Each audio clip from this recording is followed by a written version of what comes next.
Bonjour à toutes et à tous. Aujourd'hui, j'ai l'honneur de recevoir comme invitée marketing Céline Damour, qui est directrice internationale de la marque Yves Rocher. Bonjour Céline. Bonjour Barbara. Alors, je suis ravie de te recevoir sur ce podcast parce que quand même Yves Rocher, c'est une marque moi qui me suit depuis que je suis ado, je crois. C'est Et, ouais. et l'objectif, c'est qu'on puisse justement revenir sur l'évolution de la marque et quels sont les axes aujourd'hui stratégiques de l'enseigne sur lesquels vous reposez son développement. Mais peut-être pour commencer, est-ce que tu veux bien nous partager quelques mots sur toi, ton parcours et tes missions aujourd'hui? Alors très rapidement, parce que mon parcours il est très simple. J'ai, je pense, passé un peu plus de 25 ans maintenant dans l'univers de la beauté, toujours sur voilà, des marques cosmétiques, proches des consommatrices, proches des consommateurs, que ce soit en France ou à l'international. Et j'ai donc la chance, effectivement, depuis maintenant un peu plus de 3 ans, d'avoir la direction de cette très belle marque Yves Rocher. Et donc mon rôle, c'est tout simplement de faire rayonner la marque, de faire rayonner la vision de la beauté Yves Rocher, qu'on appelle chez nous la dermobotanique. C'est l'association finalement de l'expertise des plantes à la connaissance de la peau et de faire en sorte que ce pouvoir du végétal soit mis au profit de la beauté et du soin de la peau, du cheveu de nos clients et de nos clientes. Hyper intéressant, parce qu'on parle assez souvent de la notion de la préservation du vivant, mais c'est vous aussi comment vous actionnez finalement tous les bienfaits, toutes les propriétés du vivant pour que ça crée une boucle vertueuse. Totalement. Et le vivant, c'est vraiment un mot qui pour nous est très central dans tout ce que l'on fait, hein, parce qu'on parle du vivant, que ce soit la peau, c'est du vivant, le végétal, c'est une matière vivante. Et puis on est depuis toujours très engagé également. Donc le vivant, c'est aussi quelque chose qui nous anime au quotidien, parce qu'on cherche à faire une beauté qui soit à la fois efficace, naturelle et plus responsable. Donc dans le respect de ce monde végétal qui nous est très précieux et qui est au cœur de notre cosmétique. D'ailleurs, pour celles et ceux qui nous regarderont en podcast, on voit derrière toi Reconnect People to Nature. C'est quoi? C'est la promesse, la mission d'Yves Rocher aujourd'hui? Alors, ouais, c'est en fait Reconnect People to Nature, c'est même la mission du groupe Rocher. Dans le groupe Rocher, il y a plusieurs marques, dont la marque Yves Rocher, et c'est le trait commun, le point commun entre les missions de chacune de ces marques. Et c'est vrai que la marque Yves Rocher en particulier est au cœur de cette notion-là, hein, parce que c'est l'idée de redonner aux femmes le pouvoir de prendre soin d'elles grâce à la nature, donc que ce soit à travers la cosmétique ou aussi à travers la connaissance qu'on peut avoir de la peau, et de ce que le monde végétal peut faire dans le bien-être, dans la santé, dans l'idée de prendre soin de soi. Céline, tu as dit les femmes. Du coup, qui sont vos clients ou vos clientes chez Yves Rocher? Est-ce que c'est majoritairement des femmes, je suppose, non? On a beaucoup de femmes, bien entendu, pas que, mais c'est vrai qu'on a la chance d'être la marque préférée des Français et des Françaises depuis plus de 15 ans. On est numéro un de la beauté en France depuis plus de 15 ans. On a aujourd'hui en France, c'est plus d'une Française sur quatre qui fait confiance à la marque. Et on est ensuite aussi, on a une autre spécificité qui est qu'on est une marque intergénérationnelle. Donc tout le monde, alors on est en pleine période de Noël, quand on pousse la porte d'une boutique Yves Mm. Rocher à Noël, on peut trouver de quoi se faire plaisir, quel que soit son âge, quelle que soit son envie, quelle que soit sa préoccupation. Donc on a effectivement une audience très très large qui nous fait confiance depuis toujours. Quel regard, toi, tu portes sur le secteur de la beauté? Si ça fait plus de 25 ans, tu vois, que tu es dans ce milieu-là, ouais, quel regard tu portes? Quelles évolutions? Quelles tendances marquantes? Voilà, du côté des marques, du côté des consommateurs, avant qu'on rentre dans la maison Yves Rocher. Ouais. Le marché de la beauté, c'est un marché qui bouge toujours. L'Asie est toujours évidemment une région qui influence tout le monde de la beauté. On se parle tout le temps de la K-beauty, hein, c'est la beauté qui vient de la Corée. Mhm. En Asie, on a des clients qui sont très expertes, hein, mais on sent que cette expertise, elle nourrit peu à peu toutes les régions. Et de manière générale, moi, ce qui me m'étonne et que je trouve incroyable, je vais quand même revenir à la marque Yves Rocher une seconde. Cette marque, elle a plus de 65 ans et je la trouve tellement contemporaine.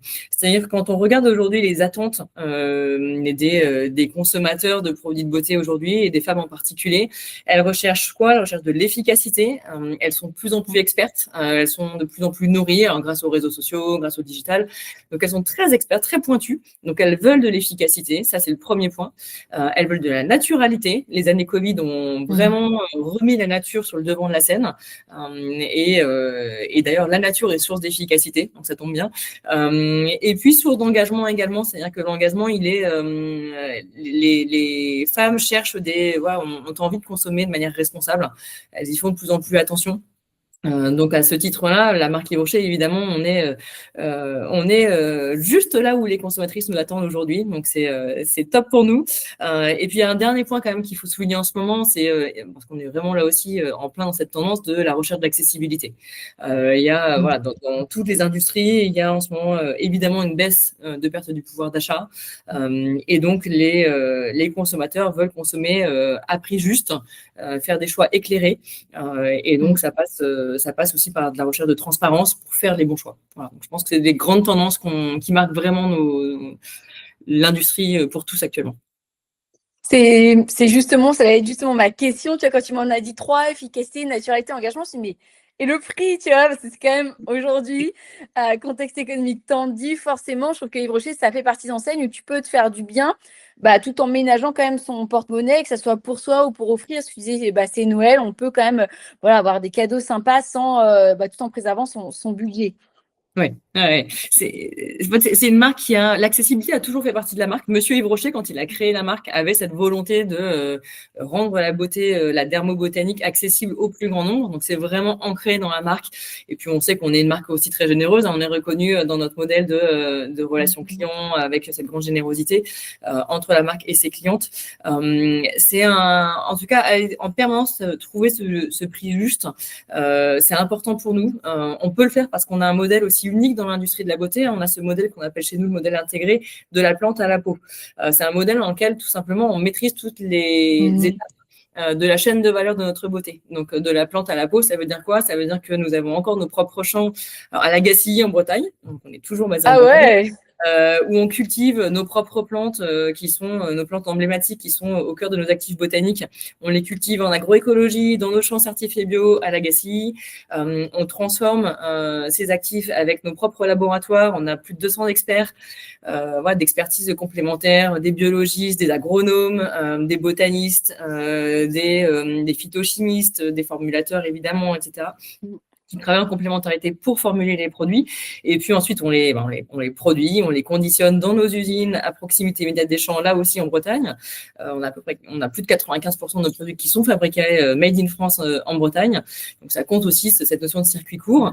Et puis évidemment, quand je dis qu'on maîtrise tout de la plante à la peau, c'est qu'on a la chance d'avoir ce réseau de distribution assez unique puisqu'on a plus de 600 boutiques dans lesquelles on a 600 boutiques.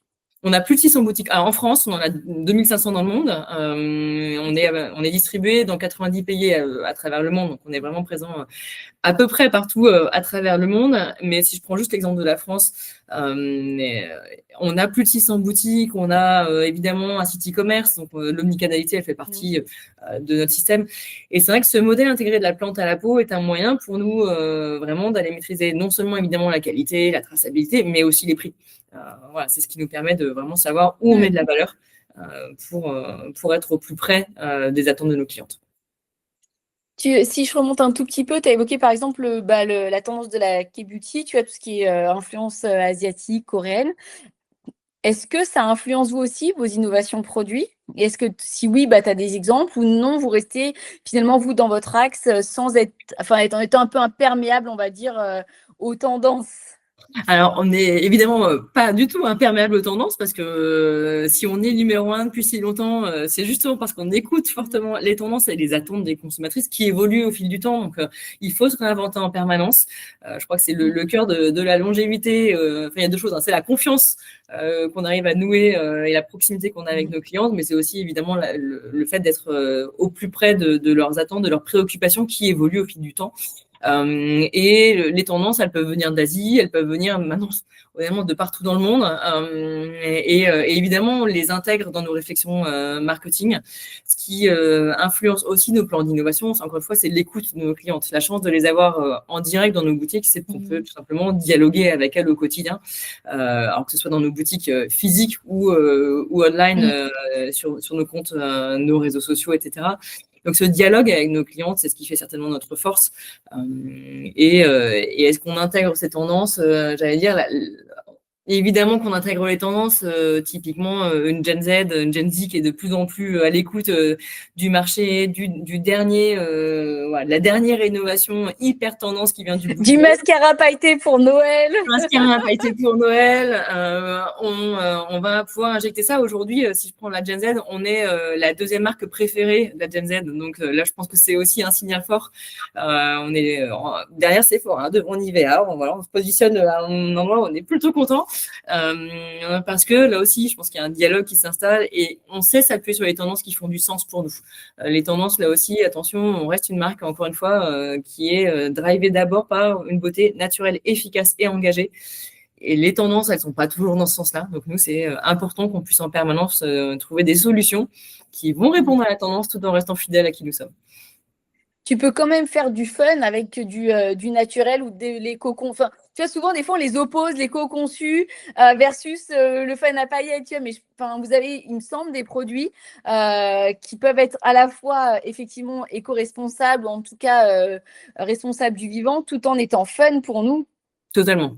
Et c'est un vrai challenge. J'avoue que pour les équipes, parfois trouver l'équilibre entre naturalité et efficacité et engagement, parfois le challenge n'est pas évident à relever. Surtout que j'oublie quand même la composante la plus importante, c'est la satisfaction consommateur. Parce qu'effectivement, efficacité, naturalité et engagement, c'est bien, mais tout ça, c'est au service quand même de clientes qui veulent de la sensorialité, qui veulent du plaisir. Mais c'est possible. Je prends l'exemple de la cosmétique solide. On est numéro 1 des shampoings solides en France. Pourquoi? Parce qu'on a réussi à faire des shampoings solides qui soient très sensoriels. On avait D'accord. Ça d'ailleurs, mousse? ça mousse autant qu'un shampoing classique, ça sent aussi Ouais, bon qu'un ok. shampoing classique, et c'est ce qui fait la différence. Et donc c'est vrai, en touchant plus d'8 millions de clientes en France, mais en fait on a cette force de frappe quand on cherche à démocratiser une beauté plus responsable. C'est effectivement cette envie d'aller démocratiser, faciliter des gestes qui parfois, des nouveaux gestes, où avant de les adopter, mais parfois il faut aller un cran plus loin en termes d'innovation pour que ce soit réellement désirable pour les clients et les clientes. Alors, l'exemple de la cosmétique solide, je pense, ça a été un bon exemple parce que combien de clients n'y vont pas en pensant que ça ne va pas mousser et que ça ne sentira pas bon. C'est pas le cas, allez-y, testez-les. Voilà. C'est pareil sur nos éco-recharges, parce qu'en tête, on a fait des éco-recharges qu'on a voulu plus ludiques pour donner envie d'acheter des éco-recharges. C'est 5 fois moins de plastique, mais c'est le même usage et ça ne demande pas beaucoup d'efforts. Voilà. Donc il y a plein de petites choses comme ça qu'on fait au quotidien pour tester les nouvelles tendances. L'innovation maligne. Tu as dit combien? 1 million, c'est ça, de clientes à peu près? On a plus de 8 millions de clientes en France. C'est à peu 8 près, millions? ouais, 8 millions. 20, je crois qu'on doit être à peu près à 20 millions de clientes dans le monde, 8 millions en France. Donc c'est vraiment, c'est une chance incroyable de pouvoir encore une fois interagir avec autant de personnes et de faire bouger aussi les curseurs. Encore une fois, faire bouger cette vision d'une beauté différente qui peut être à la fois responsable, efficace et naturelle. On a testé récemment dans les autres Comment se initiatives la répartit consigne. aujourd'hui, Céline, Pardon, ça a coupé. Comment se répartit aujourd'hui le business? Est-ce que tu peux nous dire, même de façon macro, hein, mais entre les boutiques, c'est plus de 600 boutiques, et le e-commerce, est-ce qu'aujourd'hui ça bascule? Est-ce que ça se complémente? Ou comment ça vit aujourd'hui l'expérience digitale ou omnicanal? Ça se complète totalement. Chez Yves Rocher, le retail demeure, donc les boutiques physiques, le retail demeure un canal de distribution extrêmement important pour nous, là aussi parce que c'est un moyen de proximité avec nos clientes. Quand je dis qu'on a plus de 600 boutiques en France, je crois que dans n'importe quelle ville de France de plus de 5000 habitants, on doit avoir une boutique. Et c'est un premier levier pour être au plus proche de nos clientes, encore une fois, au plus proche de leurs attentes. Néanmoins, évidemment, les consommatrices ont évolué dans leur façon de se renseigner, de s'informer, d'interagir avec les marques. Donc, on est évidemment totalement omnicanal. On a aussi notre site e-commerce et on a aussi transformé notre site e-commerce en marketplace, dans lequel elle retrouve aujourd'hui 80 marques amies, qui sont des marques qui partagent les mêmes valeurs que nous, un même cahier des charges, et qui est aussi un autre moyen en termes d'omnicanalité d'aller les faire naviguer entre ce qu'elles peuvent découvrir en ligne à travers le digital, les réseaux, les sites e-commerce, les marketplaces, et puis de les faire rebondir autrement dans nos boutiques, et évidemment créer du lien. L'omnicanalité, c'est aussi tout le conseil qu'on va pouvoir commencer à un endroit et relayer sur un deuxième canal. Mais on sait que nos clientes aujourd'hui, elles sont évidemment toutes connectées et toutes à la fois dans nos boutiques et sur leur téléphone portable. Ah, je savais pas qu'il y avait une partie marketplace sur le site d'Yves Rocher. Pour moi, tu sais, c'est tellement une marque forte. Des fois, on a du mal à se dire qu'elle va être host aussi, qu'elle va acquérir d'autres marques. Euh, Tu as dit dans les piliers de la marque, il y a la notion de générosité. Et c'est vrai, quand tu m'as dit ça, bah, moi, c'est vrai que ça résonne bah, parce que je vois cette carte que je reçois pour mon anniversaire, pour ma fête.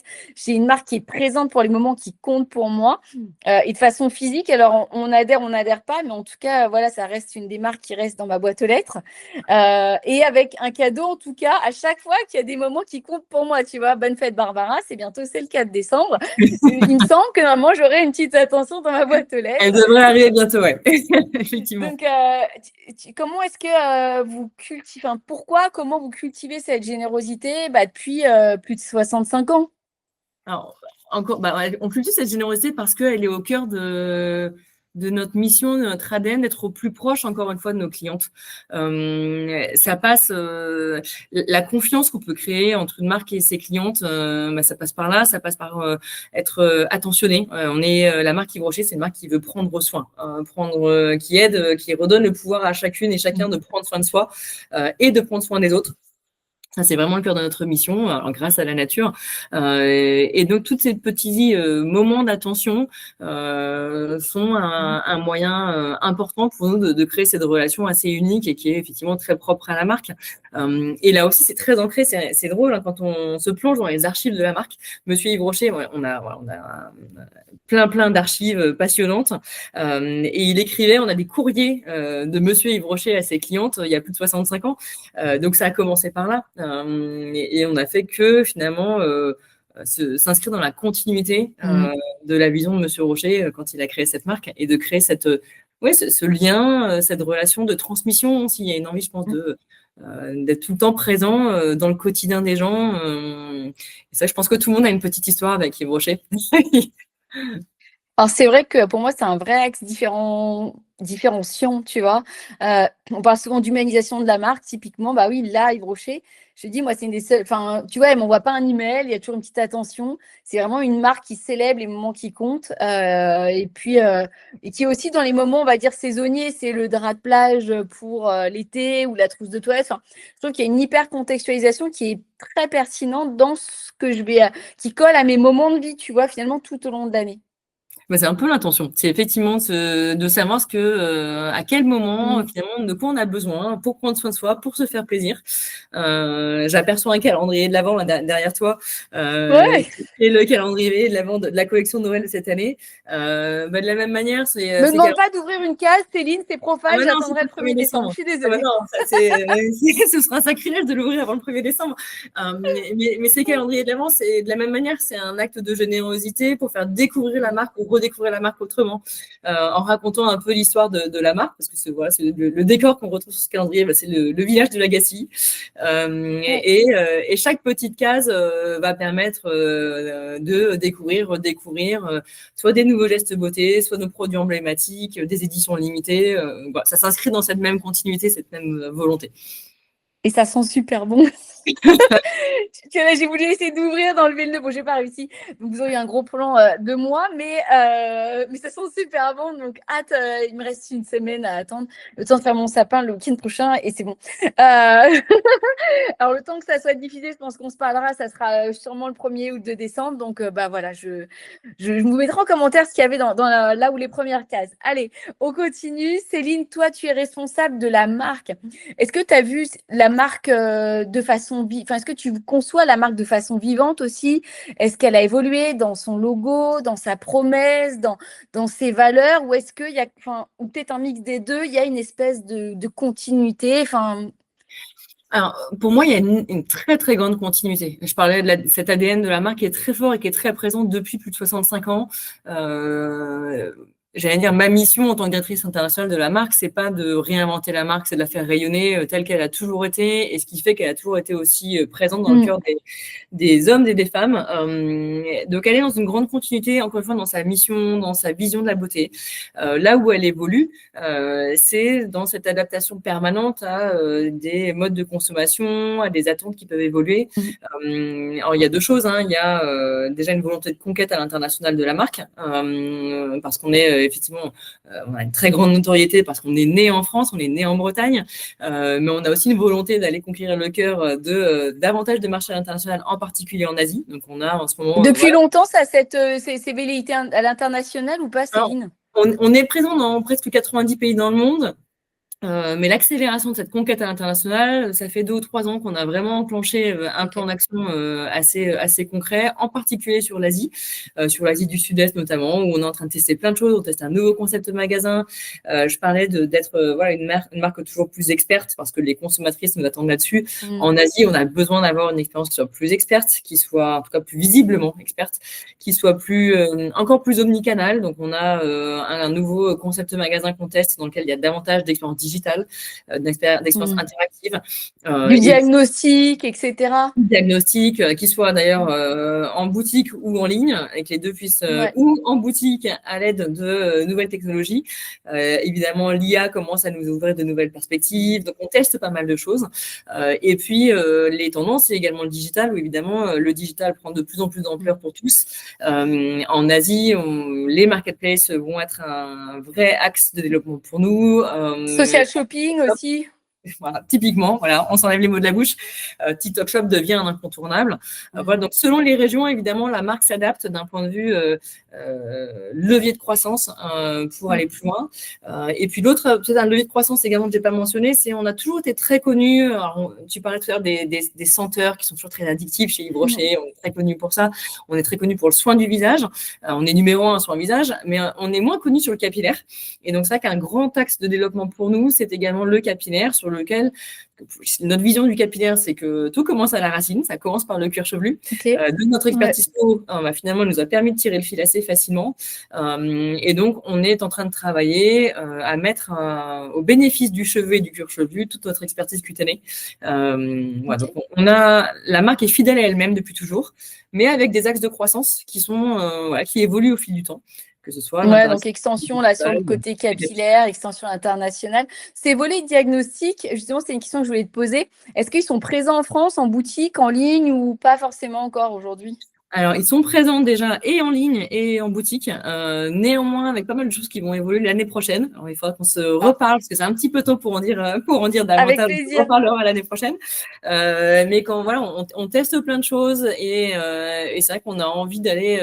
Cette notion de service est de plus en plus elle est essentielle. Je parlais d'être plus proche de nos clientes et de leurs préoccupations. Et ce qui est, voilà, on a une offre très large de produits. Ce qui est important, c'est de savoir quel est le produit qui va répondre à votre besoin en particulier. Donc, le service, oui, on va apporter de nouvelles idées, de nouvelles expériences dans nos boutiques en France dès l'année prochaine, en ligne ou en magasin. Donc, affaire à suivre. Ouais, avec plaisir. On a beaucoup parlé de clients et de clientes notamment, et on parle aussi aujourd'hui beaucoup de Customer Centricity. Alors, on l'a évoqué, quand même, la partie data, CRM, elle est importante, il me semble, chez Yves Rocher. Sinon, on ne pourrait pas savoir que je m'appelle Barbara, que ma fête, c'est le 4 décembre et que je suis née le 11 septembre. Et je ne pourrais pas avoir toutes ces attentions. Mais comment est-ce que vous faites justement pour continuer à être présent finalement, à continuer à se renouveler au fil du temps et pas qu'on rentre dans une routine, voilà. Alors, ça rejoint un peu la même notion, c'est cette notion d'écouter les tendances, d'écouter, d'être au plus proche des attentes du moment de la personne à qui on va s'adresser pour avoir la petite attention qui va faire du sens. Qui va bien. Qui va bien, que ce soit dans le choix du cadeau, que ce soit dans le choix d'un produit à faire découvrir, parce qu'on sait que nos clientes, je sais pas, qui sont jeunes mamans, peut y avoir une préoccupation de perte de cheveux après une grossesse, et donc on a des gammes qui vont être plus adaptées à ce moment-là que d'autres. Donc le programme relationnel, il est là vraiment pour être plus proche, et il est là aussi là aussi on va le renouveler. On a un nouveau programme de fidélité, alors je le dis peut-être en avant-première, j'espère que je vais pas me faire taper sur les doigts, qui va arriver très prochainement, et dans lequel on a aussi envie, au-delà des cadeaux que vous pouvez déjà connaître, de faire vivre des expériences. Donc de se dire finalement, parfois, un cadeau, c'est aussi d'emmener une cliente fidèle, lui faire vivre quelque chose de très chouette à l'Agassi, avec la Fondation Yves Rocher également. On a plein d'idées pour s'assurer qu'on partage aussi nos valeurs, et nos clientes qui nous sont fidèles nous ont toutes exprimé l'envie de pouvoir participer à ce genre d'événement. Donc, on a plein de surprises qui arrivent l'année prochaine pour continuer à se réinventer. Ah, c'est génial, Céline, parce que là, tu vois, c'est toi qui m'as enlevé les mots de la bouche. J'allais dire, est-ce que tu sais que depuis le début de l'année, en tout cas depuis décembre l'année dernière, une espèce de mouvement où toutes les enseignes refont leur programme de fidélité. Il y en a plus de 15-20 que moi, je suis de façon très proche parce que, tu vois, mon ADN, c'est le marketing client. J'en ai fait pendant 10 ans. Et j'allais dire, est-ce que vous avez fait une Et refonte du vous? programme de fidélité? Il y en a déjà eu, mais il y en a une qui arrive là, 2026, c'est ça? Alors il y a des nouveautés qui arrivent en 2026, effectivement. Et c'est vrai que de manière générale, on, on a beaucoup de choses qui se passent dans la marque depuis 2 ans. On a encore beaucoup de choses qui vont arriver dans les 2 ans à venir, que ce soit en termes Teasing. de nouveautés produits, de communication. On a des grands événements qui arrivent aussi l'année prochaine. On a eu, Ok. par exemple, le lancement de Glow Energy. Je ne sais pas si tu l'avais passé, qui était notre dernière gamme au mois de septembre Non. dernier. On a eu une grande vague orange qui a un peu inondé le marché à base de vitamine C, de capucine, Mm. voilà, qui était le début pour nous d'une nouvelle manière aussi de remettre du peps autrement, d'aller dans la rue aussi au plus près à la rencontre de nos clientes là où elles sont. Mm. Pas que les clientes viennent à nous dans la boutique, mais aller à leur rencontre, encore une fois, dans leur vie, être un peu plus auprès d'elles dans leur vie, dans le quotidien. Donc, c'est ce qui a Est-ce marqué. qu'on peut imaginer, pardon, est-ce Non, qu'on peut imaginer des événements, alors je sais pas si je vais dire l'enseigne, mais tu vois, il y a des enseignes aujourd'hui qui créent carrément l'événement, il faut payer pour rentrer, tu vois. Enfin, est-ce que tu t'autorises peut-être, je sais pas, à créer des événements gratuits ou payants, peu importe, mais des événements où tu sors du magasin, où tu deviens fédérateur du rassemblement toute ou partie de ta communauté? alors, Glow Energy, c'était ce lancement donc, que j'évoquais en septembre dernier, a été un premier grand lancement pour nous, hein, où on a été dans la rue, on avait voilà, toute notre communauté d'influenceurs qui nous soutiennent tout au long de l'année, qui étaient présentes à nos côtés. Donc, je pense qu'il y a eu beaucoup de bruit autour de cette gamme à la rentrée. Et donc, ça faisait bien longtemps qu'on n'avait pas été dans la rue en street marketing, avec des Ok. pop-up également, donc des événements éphémères dans la rue.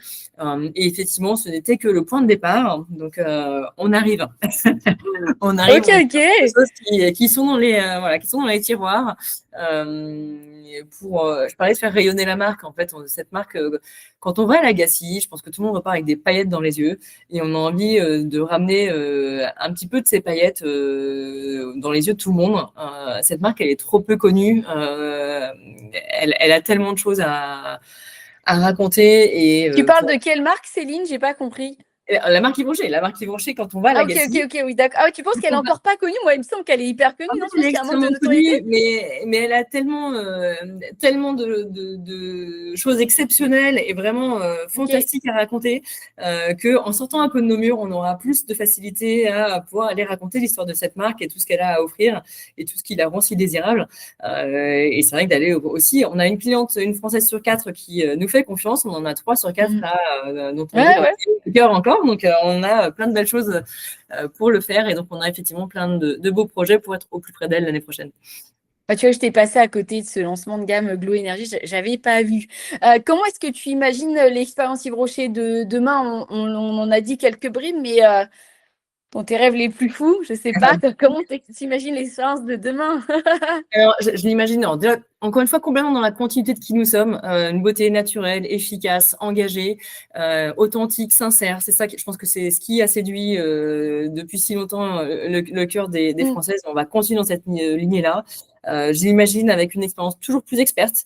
On a besoin voilà, de mettre cette expertise plus fortement entre les mains de nos clientes, aussi leur montrer à quel point la nature est extrêmement puissante et est une extrêmement Mm. belle solution à toutes leurs préoccupations. Pas besoin d'aller chercher de la chimie ou des actifs de synthèse quand la nature a tout ce qu'il faut. Mm. Et puis, je l'imagine aussi beaucoup plus visible. On a une stratégie média d'envergure qui va aussi nous permettre de renforcer les liens, encore une fois, avec notre communauté d'influenceurs et nous permettre d'aller à la conquête de ces consommateurs sur le terrain pour leur faire découvrir ce que c'est que la beauté dermobotanique et notre vision de la beauté. Merci Céline, tu as beaucoup parlé là dans ces dernières réponses d'ambassadeurs. C'est quoi votre stratégie d'influence? Est-ce que c'est à la fois des ambassadeurs, je sais pas, des célébrités, plutôt des influenceurs ou des créateurs de contenu lifestyle, des nano-influenceurs, enfin auprès de qui vous tissez du lien? Alors, la stratégie, elle dépend un petit peu des pays, parce que les influenceurs sont pas les mêmes d'un pays à l'autre. Néanmoins, on tisse des liens auprès des ambassadeurs. Pardon, je vais reformuler ma réponse. On a plein d'ambassadeurs. Les ambassadeurs, ça va être effectivement des influenceurs, et ça peut aller des très grands influenceurs à plutôt de la nano-influence, parce que là aussi, on a une notion de proximité ou être plus proche des lancers. Ça passe aussi par tous les niveaux d'influence. Mais nos ambassadeurs, ce sont aussi notre force de vente, nos partenaires, nos conseillères de beauté. Encore une fois, quand on a plus de 600 boutiques en France, c'est une force d'avoir tout ce réseau sur lequel s'appuyer et parler de la marque. C'est une love brand et ça passe par ça. Et puis, ce sont évidemment toutes nos clientes. On a une communauté qui est, je pense, nos premières ambassadrices sont nos clientes de très, très loin. Tu actives aussi des tiers de confiance, des médecins, des dermatologues, des coiffeurs, enfin, je sais pas, en tout cas des professionnels, tu vois, dans une logique un peu B2B2C. Alors, c'est vrai que j'ai pas évoqué cette notion d'influence. Je parlais des nanos, des méga influenceurs, etc. Mais on a évidemment aussi cette cible plus B2B. On a depuis peu un comité scientifique au niveau du groupe Rocher qu'on vient tout juste de reconstituer. Il existait il y a bien longtemps et on vient de le reconstituer. Pour s'entourer de grands noms dans nos programmes de recherche. Et puis également, effectivement, on communique auprès de congrès scientifiques. Donc, on a aussi tout un travail au plus près de dermatologues, de naturopathes, qui vont pouvoir aussi être un relais pour pouvoir accompagner les clientes et bien comprendre ce qui se cache derrière le pouvoir de la nature. Donc oui, on a aussi tout un pan que j'ai oublié de mentionner pour évidemment travailler avec les experts de l'industrie qui sont de large caution pour nous. Un grand merci Céline, on arrive à la fin de notre échange. On se retrouve, on se donne rendez-vous en boutique pour la collection de Noël, Céline, et sur le site Avec grand e-commerce plaisir. aussi, c'est ça? Avec très grand plaisir. Allez, de bonnes fêtes Céline, et Merci. merci. Merci à toi, et puis joyeux Noël à tous. Et oui, alors moi je vous dirais peut-être pas encore bonne fête, parce que j'espère que je vous redis à bientôt pour d'autres podcasts. Mais en tout cas, merci de nous avoir écoutés. Si vous avez apprécié cet épisode, n'hésitez pas à liker, mettre un pouce, une étoile, un commentaire. Effectivement, on se retrouve très vite pour de nouvelles actus marketing. Et à bientôt, Céline. À bientôt, Barbara. Merci.